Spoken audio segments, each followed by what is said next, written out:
talk about our unlocks here. I know we'll quickly go down these. We don't have to spend too long on them, but your favorites, feel free to talk about them.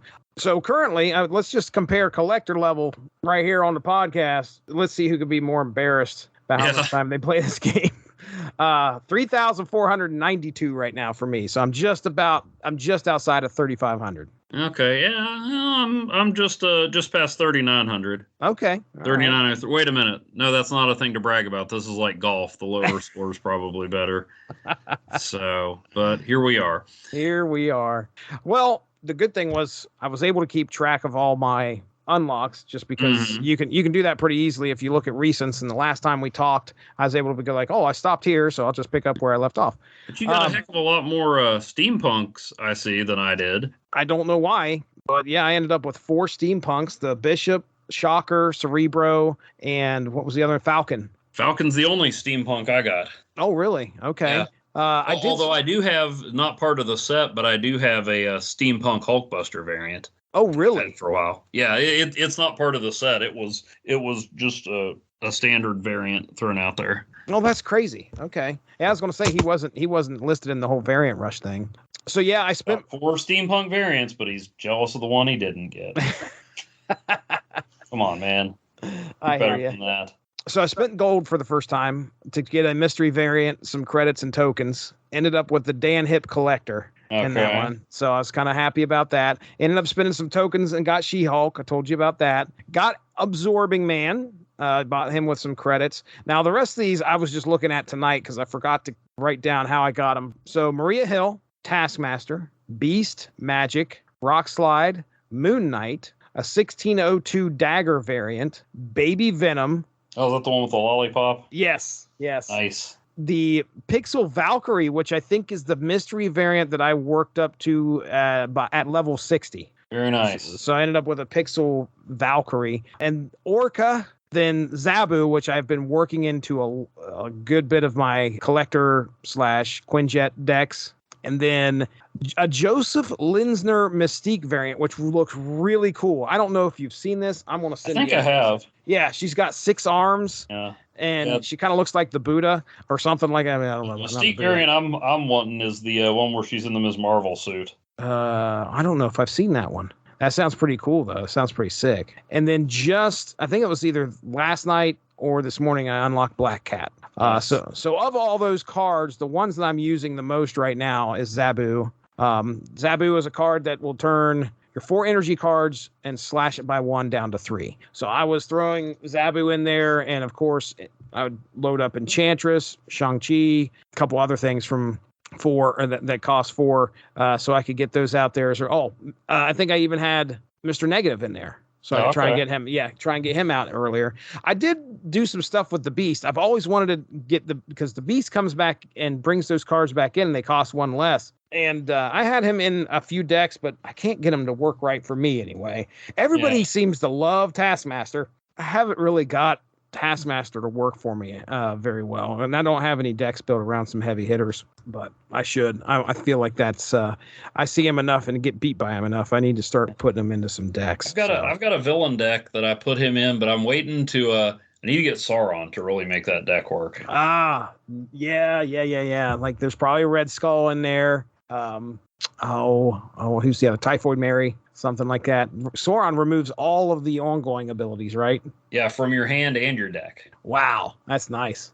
All right, how about yours, man? Let's take a look at your unlocks here. I think when we did the last episodes, I had just unlocked Black Panther, or was getting ready to. Mm-hmm. So I got him, been using him quite a bit. I played somebody who I thought I was going to win, and they hit me with a Black Panther Wong Arnim Zola combo. So, oh man. So then I had 2 different decks using that. I do my best work by just stealing other people's ideas. Then I got that mystery variant bundle and got the leader Mad Boogie variant. I'm pulling that up just to look at it because Mad Boogie is actually an art house. Aha. Specializing in Viz Dev illustration and creating original IPs. So when they gave us the thing where you could get a free Series 3 card, the only options they gave me were M'Baku and Atuma, and I never could figure out how Atuma worked. Like, he would pop up and I'd be like, oh, he's going to explode now, and then he didn't. So I figured, I got a lot. Who needs a 10-point card? Let's get M'Baku, who in the comics has long been known as Man-Ape. Clearly, that's problematic. Right. And so they were just like, let's just make him a big dude who's pretty intimidating and also delivers funny lines in the MCU. That worked well, so I didn't get M'Baku so much as I got Winston Duke in my deck. Gotcha. And then the next card I unlocked from a prize bundle was Atuma. So Nice. Same day that I picked M'Baku over him. M'Baku has become a staple in most of my decks. And that may just reinforce what you said earlier about we're not experts, but I mean, he's 1 cost, 2 power. So, I mean, he's no less useful than Angel. I mean, Angel's great if you get him in the right situation, but if you draw him instead of having him swoop in for somebody who got destroyed, he's just Misty Knight without a Patriot bonus. Right.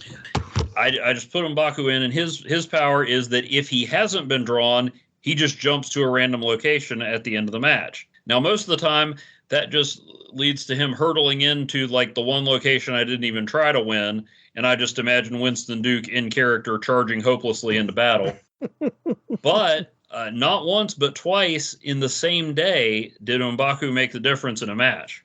Told you I was playing my brother on my birthday, much like the match we just played. I had a really good start, and then things went downhill from there. The location on the left was the Quantum Realm, which is the location equivalent of Lockjaw. It swaps out whatever you play there. He had gotten Green Goblin to pop up on there, and he was winning 3 to -2. But one of my cards on there contributing my -2 was Dracula, so I had to clear out my hand. In the middle, he was winning 18 to 3. And then on the right was where we were kind of battling it out. We each had 3 cards, and he was winning 19 to 16. Oh, my goodness. So I played there. He played Magneto. He couldn't pull anybody over there. And I played She-Hulk. So it was 31-25, and there was no way I was winning the middle location. But I believe I had She-Hulk down to 5 points. So I put my buddy M'Baku over on the left location. Uh-huh. M'Baku gets swapped out. What should pop up? Mjolnir. Oh, nice. Thor's on the right location, boosts him up to a 31, and the only card left in my deck was the Infinite. So Dracula's going to boost up to 20, so I do some math, and 3 to -2, when Dracula gets to a 20, I'm going to be up 18 to 3. So it'll be 18-3 me, 18-3 him, and a 31-31 tie. Now, I was on my last legs, and I'm like, well, I've got at least one more hand because I staved off elimination. He's not going to lose any cubes, but hey, I live to fight another day. But you know who went back in my deck after disappearing from the Quantum Realm? M'Baku. And you know who jumped in at the middle location? Didn't change the outcome, except I was losing 18 to 5 instead of 18 to 3, so I won. Unbelievable. Second time that day that M'Baku won me the game, which is twice as many times as Captain Marvel has won me again. Captain Marvel was a staple in a bunch of mine. My goodness. I know, but she just does not work for me. I don't know what it is. It's probably me.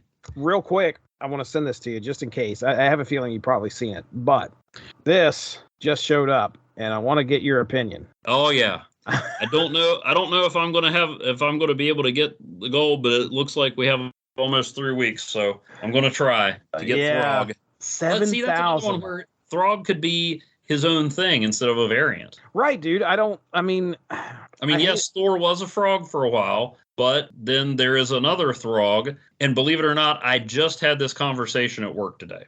That's great. Somebody's like, well, what? I said something about Thor being turned into a frog, and the guy's like, wait, I thought Throg was his own guy. I'm like, well, yeah, eventually.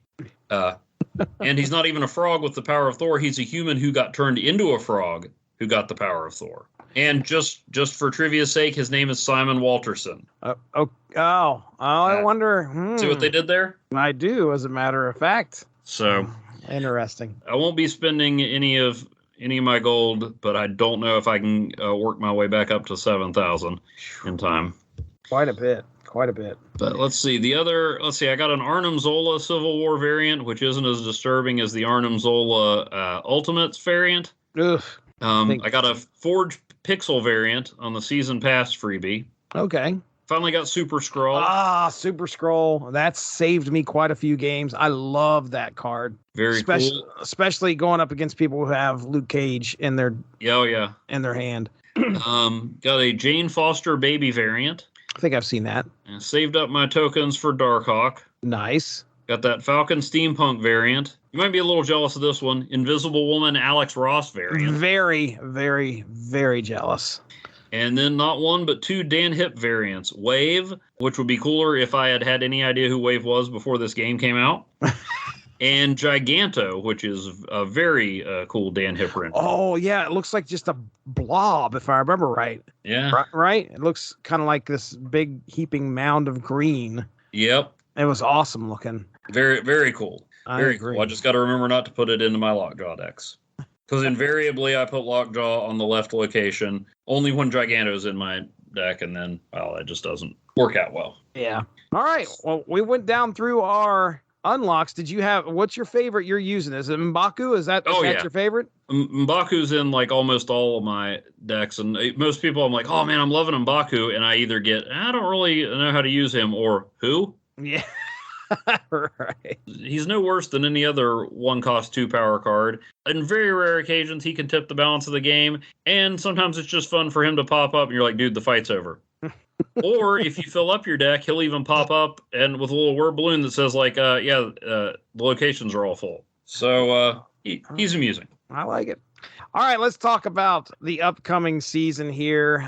It's already started. I don't have the date. I'm sure it was Tuesday. Was it Tuesday or Monday? Yeah, Monday night. I Monday think it night. technically started Tuesday, but it changes over at 11 Eastern, I think. Okay. April 3rd, Animals. Assemble. Let's talk about the cards. And right at the top, it's Jeff the Baby Land Shark, a 2 energy, 3 power card. And what I have here, it says you can move this once and nothing can stop you from moving or playing this to any location. Now, I really want to see if this is something that can be played against Professor X. Nice. Because if somebody has Professor X down there and you can lay this in there, great. I mean, or you lay it down and you're like, well, I'm going to move him over and then pump him up somehow. Yeah. You can maybe overtake that. Shuri. I have been trying different stuff lately, but I used to have a Nightcrawler Vision in almost any deck just so I could have somebody to get into those hard to reach places. So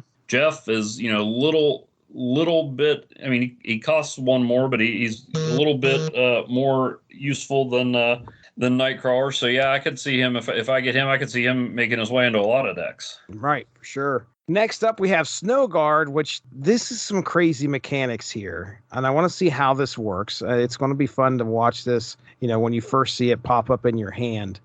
Snow Guard is a 1 energy, 2 power. While in your hand, this transforms each turn into a hawk or a bear. So nice. that will be crazy. And if it's a hawk, on reveal, it ignores all location abilities the next turn. Obviously, if you got Necrocia's stuff or maybe barge into the Sanctum Sanctorum.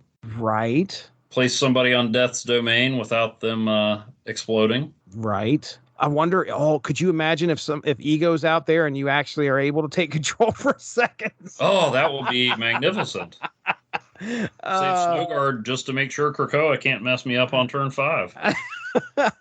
And then when it turns into a bear, then it reveals this is the one that I want. Triggers the effect of the location, which I put down here. Imagine it with a Project Pegasus location on turn 5. Nice. Which I don't know if that ever happens unless Scarlet Witch lays something out there, which I've seen that happen. But you're looking at the next turn, everybody would have 11 energy to just go nuts with. Yeah. That would be pretty cool. Right, for sure. And then we have Stegron, which I don't know much about Stegron, but Stegron's a 4 energy, 5 power. On reveal, move an enemy card from here to another location. So Jesse, here's all you need to know about Stegron. Stegron was in the comic that had one of the most memed moments in Marvel Comics history, but it was actually a line uttered by Sauron. Oh, okay. All right. Sauron and Stegron had teamed up. Spider-Man says to Sauron, you can rewrite DNA on the fly and you're using it to turn people into dinosaurs. With tech like that, you could cure cancer. And Sauron says, but I don't want to cure cancer. I want to turn people into dinosaurs. Stegron was in that issue. But yeah, Stegron's a dude who is a walking dinosaur guy. I think he fought Venom at one point. He was turning homeless people in the sewers into dinosaurs, like you do. Move an enemy card from here to another location. I think this definitely has some promise. You know, if you've got a location that you are just trying to get something going in and you're getting overwhelmed there, move them out. Sending them elsewhere could really mess up the person's game plan. I cannot wait to see Stegron. I really think that I could put this in a deck and have it work. You know me. If I can mess up somebody's game plan, I'm going to do it.